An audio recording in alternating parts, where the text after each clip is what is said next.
Hi, my name is Harshita Srivastav and I am a senior member of the Corporate and Securities Practice Group at Nishit Desai Associates. I'll be talking about the reforms that the Budget 2015 has brought forth to the startups. Our Finance Minister Mr. Arun Jaitley presented the Union Budget 2015 this afternoon.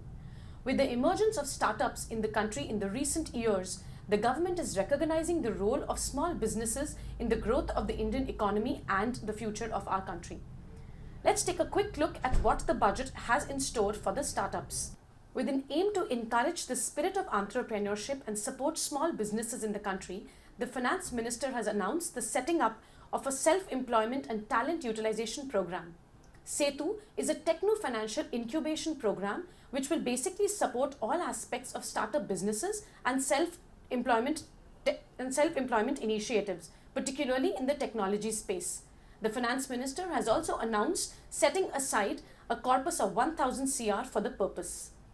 Considering that most of the rules and the laws that apply to startups and running businesses in the country are archaic and need an immediate overhaul, the Finance Minister has announced the setting up of an expert committee for examining the need to replace the requirement of seeking multiple prior permissions with a pre-existing regulatory mechanism.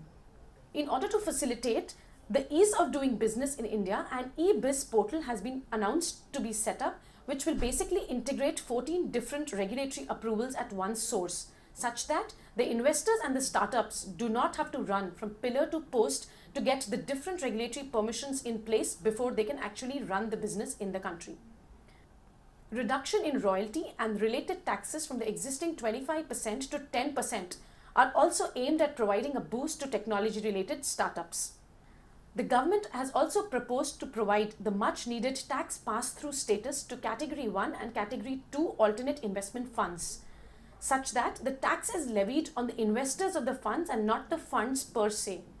This, the government reasoned, will step up the ability of the Category 1 and the Category 2 AIFs to mobilize higher resources and invest higher funds into small and medium enterprises and will provide the much needed private equity and the venture capital to the startups.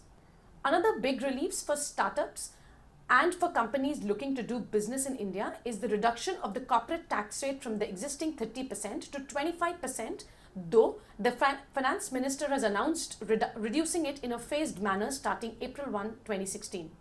Well, the budget does miss on two demands of the startups. The one being issues around the angel tax still need to be resolved, which is that Section 56 still continues to be applicable to startup companies when they received investments from the angel funds if such investments are above the fair market value. And the second being the minimum alternate tax, which serves as a big hindrance to the startups looking to scale up. All in all, the Budget 2015 presents a mixed bag to the startups. Thank you.